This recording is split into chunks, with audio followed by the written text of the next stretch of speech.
بسم اللہ الرحمن الرحیم الحمد للہ رب العالمین الرحمن الرحیم مالک یوم الدین ایاک نعبد و ایاک نستعین اهدنا الصراط المستقيم صراط الذين أنعمت عليهم غير المغضوب عليهم ولا الضالين.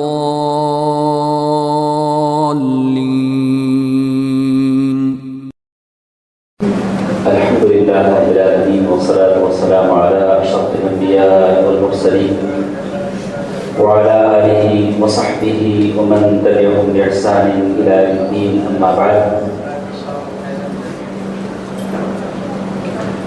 أعوذ بالله من الشيطان الرجيم. بسم الله الرحمن الرحيم. إن الصلاة كانت على المؤمنين كتابا موقوتا. محترم حضرات، بزرگوں، دوستوں، عزیزوں، اللہ تعالیٰ کا فضل ہے کہ اللہ تبارک و تعالیٰ نے ہمیں ان مقدس دنوں میں اللہ تعالیٰ کی مقدس بارگاہ میں جمع فرمایا ہے. اللہ تعالیٰ ہمارے لیے یہ سعادت ایسے ہی جاری بساری رکھے. اللہ تعالیٰ جتنے موجود ہیں، جتنے حاضر ہیں، اللہ تعالیٰ تمام کے درجات کو بلند فرمائے، تمام کی دعاؤں کو قبول فرمائے، تمام کے خطاؤں کو، لغزشوں کو معاف فرمائے، تمام کے مرحومین کو جنت نصیب فرمائے، آمین. بزرگوں، دوستوں، عزیزوں، پردہ نشین خواتین، ماں و بہنوں، گزشتہ درسوں میں ہم نے اسلام کا شہادتین کے بعد سب سے دوسری چیز جو اللہ تعالیٰ نے فرض کی، نماز کے تعلق سے بہت ساری باتیں ہم نے سنا. اللہ تعالیٰ ہماری نمازوں کو صحیح کرنے کے اللہ تعالیٰ توفیق نصیب فرمائے. کچھ باتیں آج ہمارے ساتھ ہمارے درس میں ہیں کہ کچھ غلطیاں ہم سے نماز پڑھنے کی حالت میں ہوتی ہیں. یہ غلطیاں کیا کیا ہیں، اس کا ہم استقصا کریں گے. پورا تو نہیں، لیکن کچھ چیزیں جو ہمارے لیے ضروری ہیں اس کو ہم جاننے کی کوشش کریں تاکہ ہماری نماز صحیح ہو. اس درس ان باتوں کا مقصد یہ ہے کہ آپ سے پہلے میں اپنی نماز صحیح کروں اور اللہ تعالیٰ کے پاس جاؤں تو کم از کم میرے اعمال میں کچھ چیزیں ہوں کہ اللہ کہیں گے کہ واقعی میرے بندے نے بالکل صحیح نماز پڑھی ہے. تو اس کا یہی مقصد ہے. اللہ تعالیٰ نے اس کی توفیق نصیب فرمائے. اس لیے کہ کہا گیا کہ سب سے آخر میں جو چیز بندوں سے اٹھائی جائے گی وہ نماز ہے. اور شیطان کی پوری کوشش ہوتی ہے کہ وہ عبادت میں سے لوگوں کو عبادت سے غافل کرتا ہے. اگر وہ لوگ غافل نہیں ہوتے ہیں تو کم از کم نماز کچھ ایسی حالت نماز کی بنا دے کہ لوگ نماز کو پڑھیں لیکن صحیح ڈھنگ سے نہ پڑھیں. نماز پڑھتے ہیں ہم میں سے ماشاءاللہ بہت سارے ہیں جو نماز پابندی کے ساتھ پڑھتے ہیں، لیکن نمازیں ہماری کیسی ہیں، ارکان کیسے ہیں اور ہم اٹھتے بیٹھتے کیسے ہیں، یہ جاننا ضروری ہے. اس لیے کہ نماز میں اگر کوئی غلطی ہوتی ہے تو بعض غلطیاں ایسی ہوتی ہیں جس سے نماز کا ثواب کم ہو جاتا ہے. بعض غلطیاں ایسی ہوتی ہیں جس سے نماز کلی طور سے قبول ہی نہیں ہوتی، نماز آدمی کی فاسد ہو جاتی ہے. اور بعض نمازیں ایسی ہوتی ہیں جو کلی طور سے اللہ اور اس کے رسول صلی اللہ علیہ وسلم کی مخالفت ہوتی ہے. یہ شیطان کا کام ہے. اس لیے کہ نماز کے معاملے میں شیطان وضو سے لے کر نماز تک شیطان لگا ہوا ہے. کہتے ہیں کہ وضو میں کنفیوژن ڈالنے کی ایک شیطان ہے. آدمی ہاتھ دھوتا ہے تو اسے ارے میں نے ہاتھ کتنی مرتبہ دھویا، وہ شک میں مبتلا ہو جاتا ہے. اس کا ایک شیطان ہے. جیسے کہا گیا کہ آدمی نماز کے لیے آ کر ٹھہرتا ہے تو جیسے ہی وہ اللہ اکبر کہتا ہے شیطان آ جاتا ہے، کہتا ہے اذکر کذا وکذا. ارے بھائی یاد ہے تم نماز کے لیے آگے، پتہ نہیں دکان میں کیا ہوا، تم نماز کے لیے آگے، پتہ نہیں گھر میں کیا ہوا. تو شیطان اسے وسوسے میں ڈالتا ہے یہاں تک کہ لا ادری، وہ نہیں جانتا کہ وہ کتنی رکعت پڑھا ہے. اب کنفیوز ہو جاتا ہے، بازو والے کو دیکھ کے نفل کرتا ہے، دونوں ہم ایک ساتھ آئے تھے، دونوں کی رکعت کتنی چھوٹی تھی، اب بازو والا جتنی رکعتیں پڑھتا ہے وہ بھی اتنی رکعتیں پڑھتا ہے، اسے یاد نہیں کہ میں کب نماز میں شامل ہوا، اس کو یاد نہیں ہوتا ہے۔ تو یہ شیطان کی کارستانیاں ہیں جو اللہ تعالیٰ کی اس مقدس عبادت میں شیطان بندے کو گمراہ کرتا ہے اور وہ نہیں جانتا کہ اس نے کتنی نمازیں پڑھی۔ کبھی ایسے ہوتا ہے کہ نماز پڑھ رہا ہوتا ہے، اچانک اسے لگتا ہے کہ ہوا نکل گئی، اب پریشان ہو جاتا ہے، ہماری وضو ٹوٹ گیا۔ اسی لیے پیارے نبی صلی اللہ علیہ وسلم نے فرمایا کہ تم نماز سے باہر نہ جاؤ جب تک کہ تم نہ تو بدبو تم محسوس کر لو، نہ تمہیں آواز آئے، یعنی ہوا خارج ہونے کی آواز آئے یا تم بدبو محسوس کرو، تب سمجھو کہ تمہارا وضو ٹوٹ گیا ہے۔ ورنہ شیطان آپ کو مجھے وسوسے میں ڈالتا ہے کہ ہمارا وضو باقی نہیں رہا، ہماری نماز ٹوٹ گئی۔ یہ سارے کام ہوتے ہیں۔ تو دوستو عزیزو، ہماری اس بابرکت محفل میں اللہ تعالیٰ جتنے جمع ہیں تمام کی نمازوں کو اللہ تعالیٰ شرف قبولیت بخشے۔ اے الہ العالمین، یہ چھوٹی چھوٹی عبادتیں ہیں جو ہم تیری رضا کے لیے کرتے ہیں، اے اللہ ہماری عبادتوں کو قبول فرما، آمین۔ سب سے پہلی چیزیں بتائے گی کہ آدمی، اللہ تبارک و تعالیٰ نے قرآن مجید میں ارشاد فرمایا، اعوذ باللہ من الشیطان الرجیم، بسم اللہ الرحمن الرحیم، قد افلح المؤمنون الذین هم فی صلاتهم خاشعون۔ قد افلح المؤمنون، مؤمن کامیاب ہو گئے، کامران ہو گئے۔ جیسے میں نے اثر کی درس میں بتایا کہ آج ہماری سوسائٹی میں سمجھتے ہیں کہ ہم نے سب سے زیادہ سکسیسفل، کامیاب ترین انسان وہ ہے، یعنی فلی سیٹلڈ جسے کہتے ہیں، وہ آدمی ہے جس کے پاس کوئی اچھا بنگلہ ہو، کوئی اچھی کار ہو، اس کے پاس کوئی اچھی خوبصورت بیوی ہو، یا کوئی اچھے لباس، اچھی دولت ہو۔ لیکن اللہ نے کہا کہ نہیں، وَمَن يُطِعِ اللَّهَ وَرَسُولَهُ فَقَدْ فَازَ فَوْزًا عَظِيمًا۔ جو اللہ اور اس کے رسول کی اطاعت کرے گا وہی سب سے کامیاب انسان، بھلے وہ غریب ہو، دو کوڑی کا فقیر ہو، لیکن زندگی کا ہر معاملہ اللہ اور اس کے رسول کی شریعت کے مطابق کرتا ہے تو دنیا کا کامیاب ترین انسان ہے۔ وَمَن يُطِعِ اللَّهَ وَرَسُولَهُ فَقَدْ فَازَ فَوْزًا عَظِيمًا۔ بہت بڑی کامیابی اللہ تعالیٰ نے اسے دے دی جو اللہ اور اس کے رسول کی اطاعت کرتا ہے۔ تو دوستو عزیزو، میری ماں اور بہنوں، سب سے پہلی چیز آدمی نماز پڑھے تو خشوع و خضوع کے ساتھ، جیسے کہتے ہیں بہت سارے لوگوں کے بارے میں کہا گیا کہ جیسے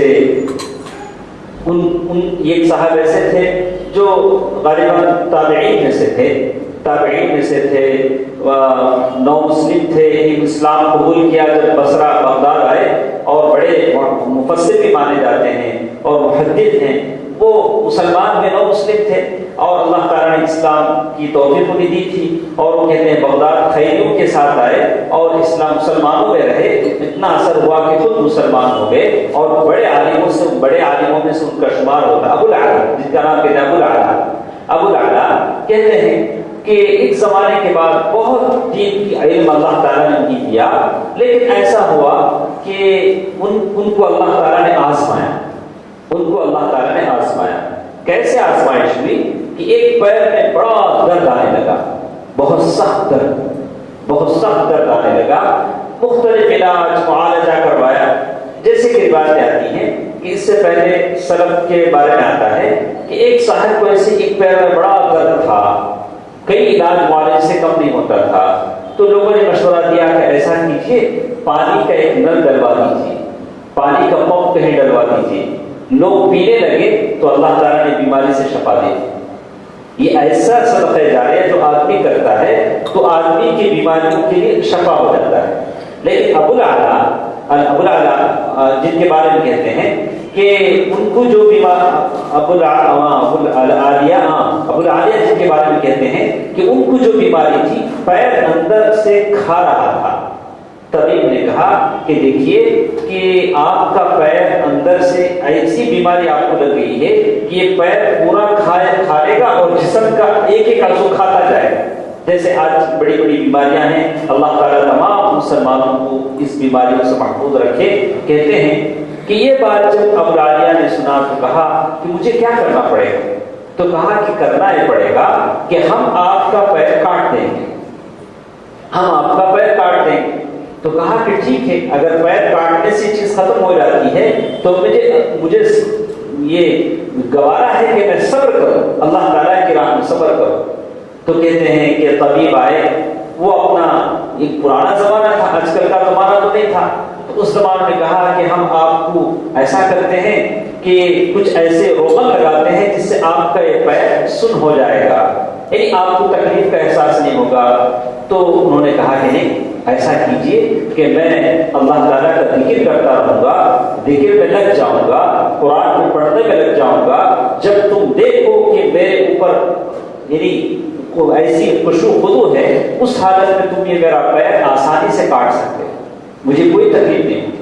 اور جب ان کا پیر کاٹا گیا تو انہوں نے اپنے پیر کو ہاتھ میں لیا، کہا کہ اے پیر، کل اللہ تعالیٰ کی بارگاہ میں گواہی دینا کہ میں تجھ سے کسی معصیت کی طرف نہیں گیا، کبھی تجھے کسی برائی کی طرف نہیں لے گیا۔ اسی لیے اللہ تعالیٰ سورہ یاسین میں فرماتے ہیں کہ ایک دن ایسا آئے گا جس دن آدمی کے اعضاء گواہی دیں گے، ہاتھ گواہی دے گا، تکلمنا ایدیہم وتشہد ارجلہم بما کانوا یکسبون، ہاتھ کہے گا، پیر کہیں گے اے اللہ ان ہاتھوں سے یہ غلط پکڑتا تھا، غلط کھاتا تھا، پیر کہیں گے اے اللہ ان پیروں سے یہ بری جگہوں پر جاتا تھا، بری جگہوں پر جاتا تھا۔ انسان کے اعضاء گواہی دیں گے۔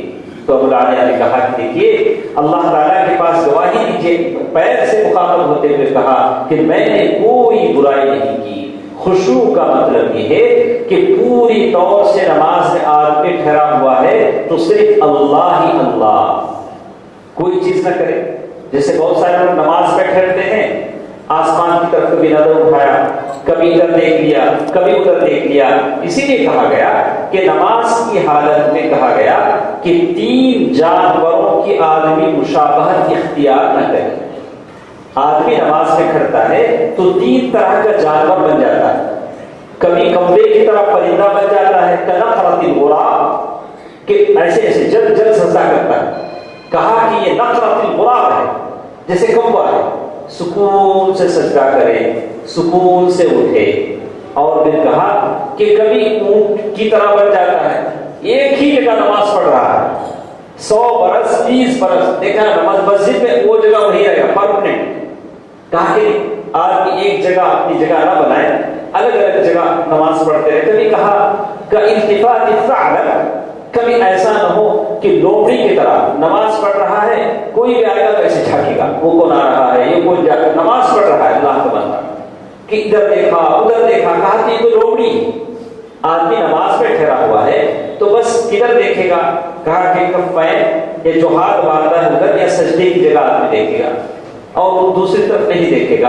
تو کہتے ہیں کہ نماز میں جو سب سے پہلی چیز ہونی چاہیے خشوع و خضوع ہونی چاہیے۔ خشوع و خضوع کا معنی ہے اللہ تعالیٰ سے ڈر کر بالکل دل آدمی اللہ تعالیٰ کی نماز میں لگا رہا ہے، اللہ تعالیٰ کی عبادت میں لگا رہا ہے، اس لیے کہ وہ اللہ تعالیٰ کے سامنے ٹھہرا ہوا ہے۔ دوسری چیز جو بتائے گی، آدمی نماز خود پڑھتا ہے، اپنے گھر والوں کو تعلیم نہیں دیتا۔ انبیاء علیہ السلام کے بارے میں بتایا گیا وَكَانَ يَأْمُرُ أَهْلَهُ بِالصَّلَاةِ وَالزَّكَاةِ وَكَانَ عِندَ رَبِّهِ مَرْضِيًّا۔ وَكَانَ يَأْمُرُ أَهْلَهُ، انبیاء علیہ السلام اپنے گھر والوں کو تاکید کرتے تھے کہ دیکھو نماز پڑھو، نماز پڑھو۔ بچہ اگر ٹیوشن نہیں جاتا تو ہم ناراض ہو جاتے ہیں، کلاس ایک دن نہیں جاتا، مگر اسکول نہیں جاتا تو ناراض ہو جاتے ہیں، لیکن نماز نہ پڑھے کوئی پرواہ نہیں، بچہ چھوٹا ہے، سونے دیجیے نا، نیند میں خلل آ جائے گا، اس کو آرام کرنے دیجیے۔ آدمی ایسے کہتا ہے کہ اسے آرام کرنا چاہیے، تو کہتے ہیں کہ یہ چیز غلط ہے۔ آدمی اس لیے کہا کہ بچوں کے تعلق سے جو بالغ ہو چکے ہیں یا چھوٹے ہیں، کہ کہا کہ جب بچے 7 سال کے ہو جائیں تو انہیں نماز کی تاکید کرو، جیسے بتایا گیا، اور 10 سال کے ہو جائیں فرقوا بین مضاجعہم، ان کے بستروں کو الگ کر دو، نماز نہ پڑھنے پر ان کو مارو، یعنی الگ الگ باتیں بتائی گی۔ اگر آدمی بالغ ہو جاتا ہے تو اس پر نماز فرض ہو جاتی ہے، جیسے ہم تمام کو معلوم ہے۔ تو خود نماز پڑھنا، گھر والوں کو نماز پڑھنے کی تاکید نہ کرنا، یہ بہت بڑی غلطی ہے۔ اسی طرح نیت کا زبان سے ادا کرنا، آج بھی اس علمی ماحول میں بھی، اس علم کے زمانے میں بھی ہم میں سے بہت سارے ایسے ہیں کہ جو نیت زبان سے ادا کرتے ہیں۔ تابع اس امام کے منہ طرف قبلے کے ظہر کی 4 رکعات فرض کی نماز میں پڑھتا ہوں۔ ابن تیمیہ رحمہ اللہ فرماتے ہیں کہ زبان سے نیت کرنا عقل کے بھی خلاف ہے، شریعت کے بھی خلاف ہے۔ کہا کہ النیہ محلها القلب، نیت دل سے نکلتی ہے، زبان سے نہیں۔ اگر کوئی زبان سے نیت کرتا ہے تو وہ غلط ہے۔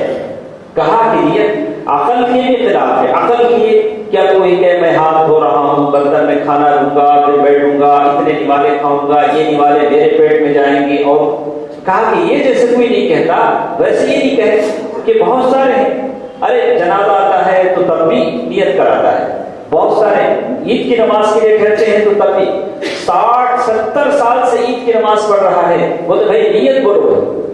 امام کو لوگ بولتے ہیں پیچھے سے بھائی نیت بولو۔ امام نیت بائک میں بولے گا تو پھر سارے بولیں گے، تابع اس امام کے منہ طرف قبلے کے پتہ نہیں کیا کیا بولتے ہیں۔ کہا وہ یہ بات بتائے گی کہ نیت دل سے ہوتی ہے، زبان سے نہیں ہوتی۔ اور اسی طرح ایک چیز جو ہم نے کل بتائی، عورت اور مرد کے نماز میں فرق کرنا، یہ بھی بہت بڑی غلطی ہے۔ اور ہم نے بہت سارے وجوہات بتائے کہ عورت اور مرد کے نماز میں کوئی فرق نہیں ہے، بس اتنا سا فرق ہے کہ امام صاحب اگر غلطی کرتے ہیں تو اگر عورت ہے تو یہ کہے گی کہ بس وہ ہتھیلی بجائے گی، ایسے کہے گی کہ امام صاحب نے غلطی کیا، اور اگر مرد ہے تو وہ سبحان اللہ کہیں گے۔ ان بعض جگہوں پر عورت امامت کرتی ہے تو عورتوں کے سب پہ ٹھہرے گی، جو فرق ہم نے کل بتائے، لیکن وہ فرق نہیں ہے جو آج کل ہماری عورتیں سجدے میں جا کر ہاتھ بالکل قریب کر لیتی ہیں، رفع دین بس تھوڑا سا اٹھاتی ہیں اور دونوں رانوں ایک دم ملا لیتی ہیں۔ کہا کہ یہ سارے فروغ قرآن و حدیث میں کہیں نہیں ہیں، یہ فقہ کی ایجاد ہے جو قرآن و حدیث سے بہت دور ہے۔ اور اسی طرح مسنون غسل نہ کرنا، بہت سارے ہیں، اللہ تعالیٰ نے دادا بنا دیا، نانا بنا دیا، ابھی تک نہیں پتا کہ غسل کیسے کیا جاتا ہے، غسل کیسے کیا جاتا ہے، پیارے نبی صلی اللہ علیہ وسلم نے کیسے غسل کیا۔ سیدھی بات، اللہ کے رسول صلی اللہ علیہ وسلم جیسے غسل کرتے تھے، پہلے اپنے ہاتھوں کو دھوتے تھے بسم اللہ، جیسے آدمی حمام میں جا رہا ہے تو پہلے بسم اللہ کہہ کر جائے، اور پھر آدمی پہلے اپنے ہاتھوں کو دھولے جو گندگی ہو، پھر کہا کہ پھر شرمگاہ کو دھو لے، یعنی پھر اس کے بعد پھر اپنے ہاتھوں کو اچھی طرح دھو لے گا، اور پھر سیدھے طرف سے یعنی پانی ڈال لے گا، پھر دوسری طرف سے پھر سارے جسم کو دھو لے گا، غسل مسنون جیسے بتایا گیا۔ پھر آدمی یعنی وضو بھی کر لیتا ہے اسی میں۔ تو کہا کہ یہ جو غسل مسنون ہے اس میں سے اکثر لوگوں کو پتا ہے، لیکن بہت سارے ایسے ہیں جن کو یہ نہیں پتا کہ غسل کیسے کیا جاتا ہے۔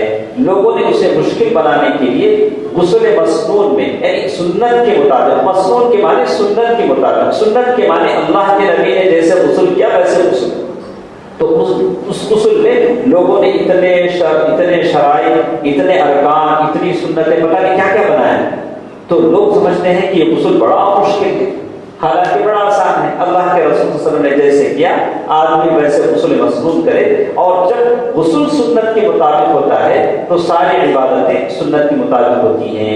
عورتوں سے کہا گیا، اللہ کے رسول صلی اللہ علیہ وسلم کی بیویاں، ان کو اجازت تھی، ام المؤمنین، بال بہت ہیں، بال باندھ لیتی ہیں تو بال کھولنے کی ضرورت نہیں ہے، چند چلو پانی بال میں ڈال دیا، خلاص، سر دھونے کی ضرورت نہیں ہے۔ لیکن ہم میں سے کتنی ایسی عورتیں ہیں جو ایسا کر کے مطمئن ہو جاتی ہیں، نہیں ہمارا دل نہیں مانتا ہے، اب سارے بال دھوتی ہیں، سارا سر دھوتی ہیں۔ اللہ کے رسول صلی اللہ علیہ وسلم نے رخصت بتا دی، اگر کسی کو تکلیف ہو تو وہ ایسا بھی کر سکتے ہیں۔ تو آدمی کوشش کرے کہ میرا غسل جو ہوتا ہے وہ سنت کے مطابق ہو۔ اسی طرح وضو کی غلطیاں، آدمی وضو بنانے بیٹھتا ہے، بسم اللہ نہیں کہتا، بسم اللہ نہیں، دیر سے آتا ہے، نماز کے لیے دیر سے آتا ہے تو اب اسے بسم اللہ کہنے کی فرصت نہیں ہے، اچانک دوڑتا ہے اور فٹافٹ وضو بناتا ہے اور اسے بسم اللہ کہنے کی فرصت نہیں ہے، اور یہ نہیں جان پاتا کہ کون سا عضو دھویا گیا ہے کون سا خشک ہے، اور اسی طرح انگلیوں کے بیچ میں ہاتھ پھیرنے کی چیز ہے، داڑھی ہے اس میں ہاتھ پھیرے گا، اور پیر کی انگلیوں کے بیچ میں بھی ہاتھ پھیرے گا تاکہ وہاں کوئی خشکی باقی نہ رہے، یعنی بالکل سوکھا پن باقی نہ رہے۔ اور اللہ کے رسول صلی اللہ علیہ وسلم کان یدلق، اللہ کے رسول صلی اللہ علیہ وسلم ایسے رگڑتے تھے، ہاتھ کو رگڑتے تھے تاکہ سوکھا پن باقی نہ رہے۔ تو بالکل وضو پیارے نبی صلی اللہ علیہ وسلم بالکل اہتمام کے ساتھ احتیاط کے ساتھ بناتے تھے، تو آدمی اس کی کوشش کرے۔ اسی طرح پانی کتنا استعمال کرے، دیکھیے اللہ کے رسول صلی اللہ علیہ وسلم، اللہ کے نبی صلی اللہ علیہ وسلم نے اس عبادت کا اتنا اہتمام کیا کہ آدمی گھر نماز کے لیے نکلتا ہے گھر سے تو کہا کہ دیکھیے آپ نماز کے لیے جا رہے ہیں، جلد جلد دوڑ دوڑ کر بچ جائیں گے، علیکم بالسکینۃ والوقار، سکون سے جائیے، وقار کے ساتھ جائیے، جو نماز مل جائے پڑھ لیجیے، جو نماز چھوٹ جائے اسے دوبارہ ادا کر لیجیے، لیکن نماز کے لیے جب آ رہے ہیں تو دوڑتے ہوئے سر پٹ دوڑتے ہوئے مت آئیے۔ ہاں نیکی کی طرف آدمی جل جائے گا، لیکن اس کا مطلب نہیں کہ بہت تیزی سے آئے کہ نماز میں کھڑے کو سکون نہ ملے، سانس آدمی کی دوڑ رہی، ایسا تو نہ ہو۔ تو یہ بات بتائے گی کہ پانی کتنا استعمال کریں شریعت کے مطابق۔ پیارے نبی صلی اللہ علیہ وسلم کی جو احادیث آتی ہیں تو ایک مد اور ایک سا کے برابر، یعنی یہ کہا گیا کہ وضو پیارے نبی صلی اللہ علیہ وسلم پاؤ لیٹر میں بناتے تھے۔ پاؤ لیٹر کا معنی 1 لیٹر کے اگر 4 حصے آپ کریں گے، کوارٹر یعنی پاؤ لیٹر جو پانی ہوگا اس میں پیارے نبی صلی اللہ علیہ وسلم وضو بناتے تھے۔ اب اگر کوئی کہے جی وہ زمانہ صحرا کا زمانہ تھا، وہاں پانی نہیں ملتا تھا، اللہ کے رسول صلی اللہ علیہ وسلم اتنے پانی میں وضو بناتے تھے۔ آج ہمارے پاس پانی کی بہتات ہے، لوگ پانی میں ڈوب کر مر جاتے ہیں، ہمیں کیا کہا تھا؟ لیکن اللہ کے رسول نے فرمایا کہ نہیں، اگر تم بہتی نہر کے کنارے بھی ہو تو پانی ضائع مت کرو۔ ہم میں سے کتنے ایسے ہیں پیش لگایا پود ہو رہا ہے، نل کھلا ہے، پانی جا رہا ہے، اسے احساس نہیں کہ میں پود ہو رہا ہوں، جب تک پیش دانت صاف کرتا ہے نل کھلا ہوتا ہے۔ کہا کہ ہر قطرے کے بارے میں اللہ تعالیٰ کے پاس جواب دینا پڑے گا، جیسے اللہ کے رسول صلی اللہ علیہ وسلم کے بارے میں آتا ہے کہ اللہ کے رسول صلی اللہ علیہ وسلم اپنے ابو بکر اور عمر رضی اللہ تعالیٰ عنہما کے ساتھ باغیچے کی طرف نکلے۔ ایک صحابی رسول صلی اللہ علیہ وسلم کا مکان تھا، وہ گھر میں موجود نہیں تھے۔ کہا کہ کہاں گئے؟ تو کہا کہ استعجب الماء، گھر کی عورت نے کہا کہ اللہ کے نبی ہمارے پانی لانے کے لیے گئے، میٹھا پانی لانے کے لیے گئے۔ تو اللہ کے نبی صلی اللہ علیہ وسلم بیٹھے تو فوراً پانی پلایا، اور وہ بکری ذبح کرنے کے لیے گئے، فوراً کہ اللہ کے رسول آئے ہیں، مہمان آئے ہیں۔ تو اللہ کے نبی سے فرمایا کہ اللہ تعالیٰ قیامت کے دن اس پانی کے بدلے میں بھی آپ سے پوچھے، یہ جو میٹھا ٹھنڈا پانی ہم نے کیا اس کا بھی بدلہ اللہ تعالیٰ کے پاس ہمیں دینا ہوگا۔ تو آدمی اللہ تعالیٰ کی نعمت کی قدر کرے، وضو بنا رہا ہے تو اتنے پانی میں بنائے جتنا پیارے نبی صلی اللہ علیہ وسلم نے بنایا ہے۔ اور اسی طرح غسل کرتا ہے تو غسل کے بارے میں کہا گیا کہ 3 سے 4 لیٹر پانی آدمی غسل کرتا ہے تو اس کی بتائی گئی کہ 3 لیٹر یا 4 لیٹر زیادہ سے زیادہ یہ پانی جو بتایا گیا۔ ہاں اگر آدمی اللہ تعالیٰ نے اس کی وسعت دی ہے لیکن احتیاط کرے کہ اس میں بھی حد سے زیادہ پانی خرچ نہ کرے، کہیں ایسا نہ ہو کہ اللہ تعالیٰ اس کے بارے میں بھی ہم سے پوچھے۔ اور اسی طرح ہم نے کہا کہ ہاتھوں اور پاؤں کی انگلیوں کا خلال کرنا، یعنی اس میں انگلی ڈال کر ایسے صاف کرنا تاکہ کوئی سوکھا پن باقی نہ رہے۔ اور اسی طرح مسواک کرنا، اللہ اکبر، یہ بڑی سنت ہے جو ہمارے سے بہت دور ہے۔ اللہ کے رسول صلی اللہ علیہ وسلم کے بارے میں حضرت عائشہ رضی اللہ تعالیٰ عنہا سے پوچھا گیا کہ اللہ کے رسول صلی اللہ علیہ وسلم گھر میں آتے تھے تو سب سے پہلے کیا کرتے تھے؟ تو کہا کہ مسواک کرتے تھے، اور جب اٹھتے تھے نیند سے تو سب سے پہلے کیا کرتے تھے؟ تو کہا کہ مسواک کرتے تھے۔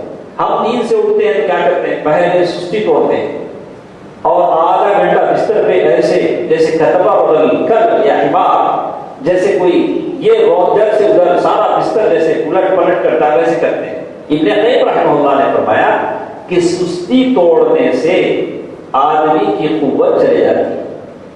اللہ ابن قیم رحمہ اللہ کتاب الفوائد میں لکھتے ہیں کہ اگر کوئی سستی زیادہ توڑتا ہے، ویسے لوگ پتہ نہیں لوگ کیسے کیسے سستی توڑتے ہیں، کہا کہ اگر کوئی ایسے زیادہ توڑتا ہے تو اس کی قوت کو اللہ تعالیٰ ختم کر دیتے ہیں، جسم میں پاور باقی نہیں رہتا ہے. آدمی سے احتیاط کرے. اور سنت یہ ہے کہ آدمی نیند سے اٹھے تو آدمی مسواک کرے جیسے پہلے نبی صلی اللہ علیہ وسلم کرتے تھے، اور اقامت ہوتی تھی تو اللہ کے رسول صلی اللہ علیہ وسلم مسواک کر کے اللہ اکبر بولتے، یعنی اللہ کے سامنے کھڑے ہونے لگ جا رہے ہیں. ہم میں سے کتنے ایسے ہیں فجر کی نماز کے لیے آتے ہیں، تو کتنے ایسے ہیں جو برش کر کے آتے ہیں؟ نہیں، ایسے بڑا وہ پانی ڈال دیا فجر کی نماز کے لیے آگے. اب جب اسکول جائیں گے تو برش کر کے جائیں گے، لیکن اللہ کے سامنے جب آئیں گے تو ایسے منہ ڈال لیا وضو بنا لیا آگے. ارے اللہ کے سامنے آ رہے ہیں، اللہ آپ سے بات کرنے والا ہے. اللہ تعالیٰ کہتے ہیں حمدنی عبدی مجدنی عبدی لک، اے میرے بندے تو نے میری بزرگی بیان کر دی، تو نے میری تعریف بیان کی، جا تو جو مانگے گا میں دوں گا. لیکن زبان تو پاک ہو، زبان تو صاف ہو. آپ اب نماز میں کھڑے ہوتے ہیں، درود شریف پڑھتے ہیں، سبحان ربی الاعلیٰ پڑھتے ہیں، سبحان ربی العظیم پڑھتے ہیں، وہی بدبو والے منہ سے، تو آدمی اس کا احتیاط کرے. اسی طرح وضو کے بعد دعا پڑھنا، وضو کے بعد کی جو دعائیں ہیں آدمی دعاؤں کو پڑھتا ہے تو اس کی بشارتیں بتائیں گی. خاص کر جلدی میں لوگ وضو کے بعد کی دعا کرنا بھول جاتے ہیں، ہم اس کا لحاظ کریں کہ وضو کے بعد کی دعا ضرور پڑھیں. اور اسی طرح ایک چیز جو آج ہمارے پاس دیکھنے میں آتی ہے، بغیر سترے کے ہم نماز پڑھتے ہیں. سترا کے معنی ہیں وہ جو جیسے جو یہ ٹھہرا کیے جاتے ہیں، یا کم از کم آدمی کوئی ہلکا سا رحال اپنے سامنے رکھ کر نماز پڑھے. اب سوال یہ ہوتا ہے کہ سترا کہاں رکھی؟ اگر کوئی آدمی یہاں نماز پڑھ رہے ہیں تو ان کے لیے سترا ہے. کہا کہ سترا ہر حالت میں آدمی کو رکھنا ہے، یعنی ہر حالت میں رکھنا ہے. آپ یہاں نماز کوئی بات نہیں، لیکن کوئی آدمی بیچ میں نماز پڑھ رہا ہے، اسے ڈر ہے کہ سامنے سے کوئی گزر جائے گا، تو بہتر ہے کہ وہ سترا رکھ کر نماز پڑھ لے. اس لیے کہ گزر جائے گا تو پھر وہ کہے گا کہ بھائی میری نماز خراب ہو گئی، دل میں خلش پیدا ہوئی. اسی لیے کہا گیا کہ آدمی سامنے سترا رکھے.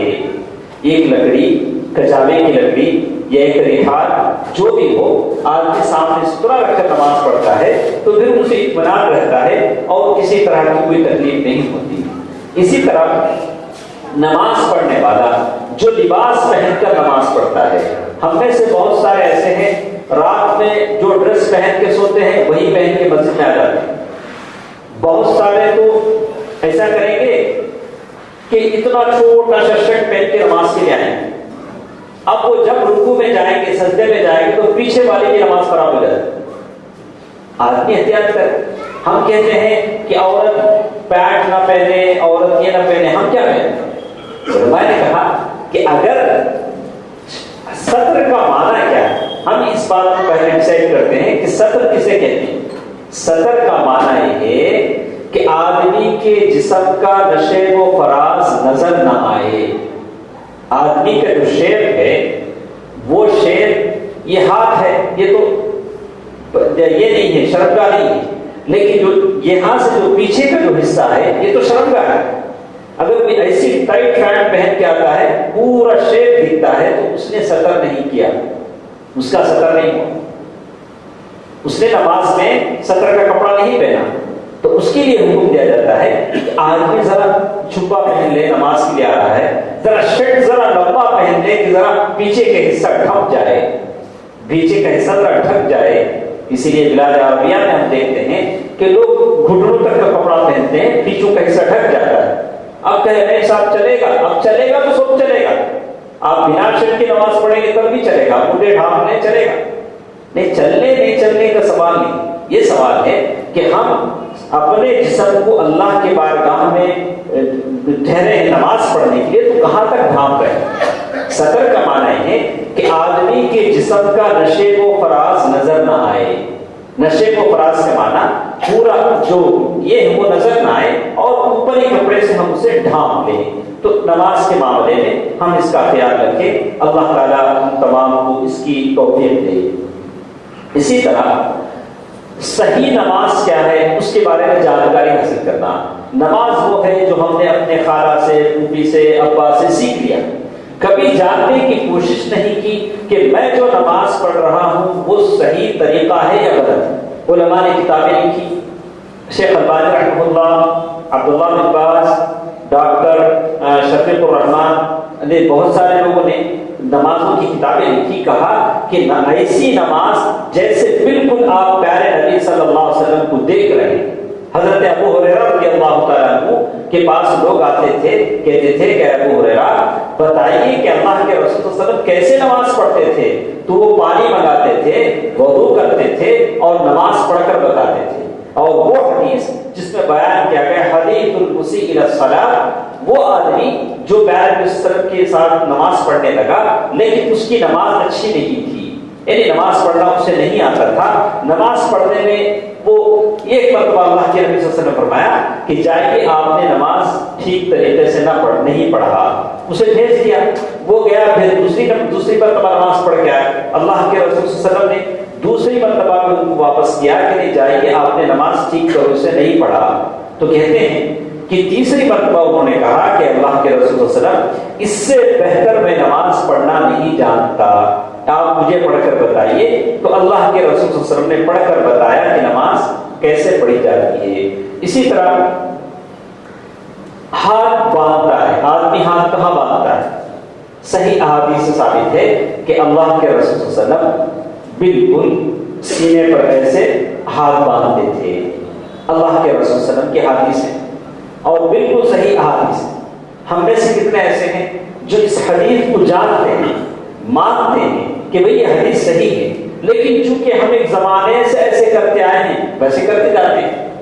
اب ہم اس تفصیل میں نہیں جائیں گے کہ وہ حدیثیں جو اس کے خلاف میں ہیں اس میں کیا وجوہات ہیں، جو صحیح ہے اس کا درجہ کیا ہے. لیکن آنکھ بند کر کے آدمی کہہ سکتا ہے کہ سینے پر ہاتھ باندھنے کی احادیث صحیح ہیں، اس سے زیادہ صحیح اور کوئی حدیث نہیں ہے. آدمی ان احادیث پر عمل کرنے کی کوشش کرے تاکہ اس کی نماز سنت کے مطابق ہو. اور اسی طرح امام کے پیچھے سورہ فاتحہ پڑھنا. اللہ کے رسول صلی اللہ علیہ وسلم نماز پڑھا رہے تھے تو اللہ کے رسول کو ذرا کنفیوژن ہوا تو کہا کہ کیا تم میرے پیچھے کچھ پڑھتے ہو؟ کہا کہ ہاں اللہ کے رسول ہم آپ کے پیچھے پڑھتے ہیں. کہا کہ دیکھو سورہ فاتحہ کے علاوہ کچھ نہ پڑھو. لا صلاۃ لمن لم یقرأ بفاتحۃ الکتاب، اس شخص کی نماز نہیں ہوگی جو امام کے پیچھے سورہ فاتحہ نہ پڑھے. ہر رکعت میں چاہے وہ مقتدی ہو، چاہے وہ امام کے پیچھے ہو، چاہے منفرد ہو، الگ نماز پڑھ رہا ہو یا امام کے پیچھے نماز پڑھ رہا ہو، اسے ہر رکعت میں سورہ فاتحہ پڑھنا بالکل ضروری ہے. ہم میں سے کتنے ہیں جو اس کی پابندی کرتے ہیں بل خاموش ٹھہرے رہتے ہیں؟ بہت سارے ہیں. پتہ نہیں اللہ اکبر ہاتھ باندھے اب خاموش ٹھہرے رہے، اب امام صاحب اپنا کام کرتے ہیں، السلام علیکم ورحمۃ اللہ، تب ہوش آتا ہے کہ ہم نماز میں تھے. آدمی ان چیزوں کو پڑھے تو کہتے ہیں رفع الیدین نہ کرنا. رفع الیدین اللہ کے رسول صلی اللہ علیہ وسلم سے ثابت ہے کہ فلاں جگہ پیارے نبی صلی اللہ علیہ وسلم رفع الیدین کرتے تھے. صحابہ رسول صلی اللہ علیہ وسلم جو ٹھنڈ کے زمانے میں یعنی مدینے میں اس وقت مسلمان میں غالباً 900 ہجری میں وہ رفع الیدین کی حدیث جنہوں نے روایت کی 900 ہجری میں وہ مسلمان ہوئے. تو وہ کہتے ہیں کہ میں نے پیارے نبی صلی اللہ علیہ وسلم کو دیکھا کہ آپ رفع الیدین کرتے تھے. اور امام ابو حنیفہ کے جو شاگرد ہیں، جو استاد ہیں، وہ کہتے ہیں کہ میں مکے میں دیکھتا تھا 200 سے زائد صحابہ کو وہ رفع الیدین کرتے تھے. اور اللہ کے رسول صلی اللہ علیہ وسلم کہ انہوں نے آخری دور میں دیکھا کہ انتقال سے دنیا سے جانے سے 6 مہینے پہلے صحابہ رسول نے دیکھ کر کہا کہ میں نے پیارے نبی صلی اللہ علیہ وسلم کو دیکھا کہ آپ رفع الیدین کرتے تھے. یعنی جیسے ہم رکوع سے اٹھنے کے بعد جیسے ہم رفع الیدین کرتے ہیں، ہم میں سے بہت سارے ایسے ہیں جو اس سنت کو چھوڑ دیتے ہیں صرف اس وجہ سے کہ ہمارے ابا نے اس سنت کو نہیں کیا. یا جس سے ہم وابستہ ہیں اس میں یہ چیز نہیں ہے. 200 صحابہ نے اس پر عمل کیا. اس سے بڑھ کر ہمارے اور آپ کے پیارے نبی صلی اللہ علیہ وسلم نے عمل کیا، اور آخری وقت تک زندگی بھر اللہ کے رسول صلی اللہ علیہ وسلم کا عمل اس پر تھا. تو ہم اس پر عمل کرنے کی کوشش کریں، اور جو لوگ اس پر پابند نہیں ہیں ابھی تہیہ کر لیجیے کہ ہمارے اور آپ کے پیارے نبی صلی اللہ علیہ وسلم نے جو کیا ہم اسے کریں گے، تاکہ ہماری نمازیں اللہ تعالیٰ کے بارگاہ میں مقبول ہو. اسی طرح بہت سارے لوگ اگلی صف کے لیے گردن سے پھلانگ کر سامنے آتے ہیں، ایک دم دیر سے آتے ہیں. نماز کے لیے آتے ضرور ہیں لیکن دیر سے آتے ہیں، لیکن لوگوں سے بالکل جب کرتے ہوئے اوپر آتے ہیں. کہا کہ یہ چیز غلط ہے، اللہ کے رسول صلی اللہ علیہ وسلم کی سنت نہیں ہے. جہاں جگہ ملے آپ ٹھہر جائیں، اس لیے کہ پہلے تو ہم نے یہ غلطی کی دیر سے آئے اور سامنے والوں کو ترغیب دی، کہا کہ یہ چیز غلط ہے. اس کے علاوہ جو بہت ساری چیزیں یہاں ہیں، سب بندی کے متعلق جو غلطیاں ہمارے ساتھ ہوتی ہیں، سب بنانے کے تعلق سے بار بار کہا جاتا ہے کہ آدمی سب برابر بنائے. اللہ تعالیٰ سب برابر بنانے والوں پر اللہ تعالیٰ کی رحمت نازل کریں گے، لیکن بہت سارے لوگ ہیں جو سب بندی میں صحیح اختیار نہیں کرتے یا پیر سے پیر. بہت سارے ہیں ذرا ان کا پیر قریب کریں گے تو ایسے بجھیں گے جیسے کوئی بجلی لگی. وہ زمانے میں تابعین کہتے تھے کہ تم پیر سے پیر کوئی لگاتا ہے تو ایک دم چونک جاتے ہو. پیر سے پیر لگائے، کاندھے سے کاندھا ممکن ہو تو لگائے، اور جیسے ہم نے اس سے پہلے بھی کہا کہ پیر اتنا پھیلائے جتنا آدمی کی باڈی جسم ہے، تاکہ بیٹھنے ان سے آسانی. بہت سارے لوگوں کے پیر ایسے رکھتے ہیں، نماز میں ٹھہرتے ہیں ایسے پیر رکھتے ہیں، ذرا ڈھیر لو تو گر جائیں. نہیں، آدمی ذرا پیر کھول کے رکھے، لیکن اتنا بھی نہ کھولے جیسے لوگ ایسے جیسے پہلوان جنگ کرنے کے لیے ٹھہرے اور ایسے ٹھہرتے. نہیں، ارے اللہ کے بارگاہ میں ٹھہرو، ذرا خشوع خضوع سے ٹھہرو، ذرا اطمینان سے ٹھہرو. نہ تو پیر سمٹ لو، نہ تو پیر بالکل ایسے پھیلا لو کہ جیسے کوئی اس کے لیے ٹھہرو. نہیں، آدمی درمیانی یہ اختیار کرے. اسی طرح سنت مؤکدہ کو ہمیشہ مسجد میں ادا کرنا. سنت آدمی گھر میں پڑھے، مسجد فرض نماز کے لیے، مسجد فرض نمازوں کے لیے ہے. ہاں، اگر کسی کوئی کام سے آتا ہے، نوکری سے آتا ہے، تو اس کے لیے عذر ہے کہ وہ اللہ کے نبی صلی اللہ علیہ وسلم اکثر سنت گھر میں پڑھا کرتے تھے، اکثر سنت گھر میں پڑھا کرتے تھے. اور گھر میں پڑھنے کا فائدہ یہ ہوگا کہ بچے اس کو دیکھیں گے اور گھر میں برکت کا ذریعہ بنے گا. تو اسی طرح بات کہی گئی کہ نماز میں سکون و اطمینان کا نہ ہونا، نماز آدمی سکون سے پڑھے. دوران نماز اعضاء کا قبلہ رخ کرنا، ہمارے تمام اعضاء قبلہ رخ. آپ نماز کے لیے ٹھہرے ہیں، دونوں پیر ایسے رکھیں، ایسے رکھتے ہیں تو قبلے کی طرف نہیں ہوتے. آپ بالکل پیر ایسے رکھیں، اور سجدے میں جاتے ہیں تو انگلیاں بالکل ایسے قبلے کی طرف انگلیاں موڑے لیکن قبلے کی طرف. ہاتھ سجدے میں آپ رکھیں، ایسے نہیں رکھیں، بالکل ایسے قبلے کی طرف، یعنی ہمارے اعضاء قبلے کی طرف ہو. آدمی اس کا خیال رکھے. رکوع میں کمر سیدھی نہ کرنا. بہت سارے ایسے ہیں جو رکوع کرتے ہیں کمر سیدھی نہیں ہوتی. حذیفہ بن یمان رضی اللہ عنہ نے ایک آدمی کو دیکھا ایسی نماز پڑھ رہا تھا جو رکوع سیدھی نہیں تھا. سر یا تو رکوع میں بالکل نیچے جھکا لیتا ہے یا بالکل اٹھا لیتا ہے. کہا کہ پیٹھ بالکل سیدھی ہو، بالکل سیدھی ہو. حذیفہ بن یمان رضی اللہ تعالیٰ نے دیکھ کر کہا کہ اے اللہ کے بندے، اگر تو ایسا مر جائے تو تیری موت جاہلیت پر ہو. نماز پڑھ رہا ہے لیکن چونکہ رکوع صحیح نہیں ہے تو کہا کہ اگر تو ایسا رکوع کرتے مر جائے تو تیری موت جاہلیت کی موت ہوگی. اور اسی طرح باجماعت نماز کے ہوتے ہوئے سنت اور نوافل ادا کرنا. یہ چیز جو آج ہم دیکھ رہے ہیں، ادھر فجر کی نماز ہو رہی ہوتی ہے، لوگ سنت پڑھ رہے ہوتے ہیں. عام یہ حکم دیا گیا کہ اگر کسی مسجد میں فرض نماز کی اقامت کہی گئی تو اب کوئی نماز اللہ کے بارگاہ میں قبول نہیں ہوگی. اب کسی دوسری نماز کا سوال نہیں. آدمی اگر سنت پڑھ بھی رہا ہے، یہاں اقامت ہو جاتی ہے تو فوراً اپنی نماز ختم کرنے یہاں کر شامل ہو جائے، یہاں کر شامل ہو جائے. آگے چلے گا آپ سنت چھوڑ جاتی ہے، سنت چھوڑ جاتی ہے تو آدمی نماز کے بعد پڑھ دے. یا بہتر ہے کہ سورج نکلنے کے بعد پڑھ لے، لیکن یہ نہیں ہوگا چلیے ایسا کرتے ہیں کہ موت کا کوئی وقت مقرر نہیں، موت کا فرشتہ کب آئے گا مقرر نہیں۔ اگر کوئی صاحب آئے فجر کی نماز میں، امام صاحب فرض نماز پڑھا رہے تھے، وہ ادھر سنت پڑھنے لگے، اس درمیان میں وہ صاحب آ گئے جان لینے کے لیے، جان نکل گئی تو فرض نماز کا حساب دینا پڑے گا کہ نہیں دینا پڑے گا؟ بولے میری فرض نماز ہو رہی تھی، تم کیا کرتے ہیں؟ اللہ میں سنت پڑھ رہا ہے، یہ نماز کا حساب دینا پڑے گا۔ اس لیے کہتے ہیں کہ آپ اور ہم جب مسجد میں آ جاتے ہیں، نماز ہو رہی ہوتی ہے تو فوراً جماعت میں شامل ہو جائیں۔ بہت سارے لوگ انتظار کرتے ہیں امام صاحب کے اٹھنے کا، امام صاحب کے بیٹھنے کا، تب تک ہاتھ صاف کریں گے، ایسے دیکھ لیں گے، ٹوپی سیدھا کریں گے۔ نماز ہو رہی ہے تو آدمی فوراً جماعت میں شامل ہونے کی کوشش کرے۔ اسی طرح رکوع میں جا کر ملنے والی رکعات کو شمار کرنا، جو اہم باتیں وہ ہم بتا رہے ہیں، ہمارے پاس وقت بھی بہت کم ہے، تو کہتے ہیں کہ رکوع میں اگر کوئی شخص رکوع میں آتا ہے، صاحب رکوع میں، ایک حدیث ہے جس میں کہا گیا کہ لا تعدو لا تعد لا تعد، یعنی حدیث کے لفظ کو 4 معنی میں لیا گیا۔ صحابی رسول جل آئے، رکوع میں مل گئے، اب ان سے پوچھا گیا کہ یہ رکعت ملی کہ نہیں ملی؟ میں تو رکوع میں مل گیا، رکوع میں آیا، سیدھے رکوع میں ہوا۔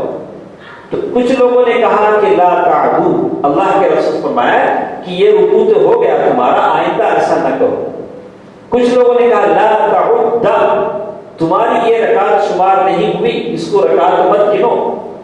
اور کسی نے کہا کہ تم ایسے کیا، ایسا دوڑ کر مت آؤ، رکعت تو ہو گئی، تم دوڑ کر ایسے مت آؤ۔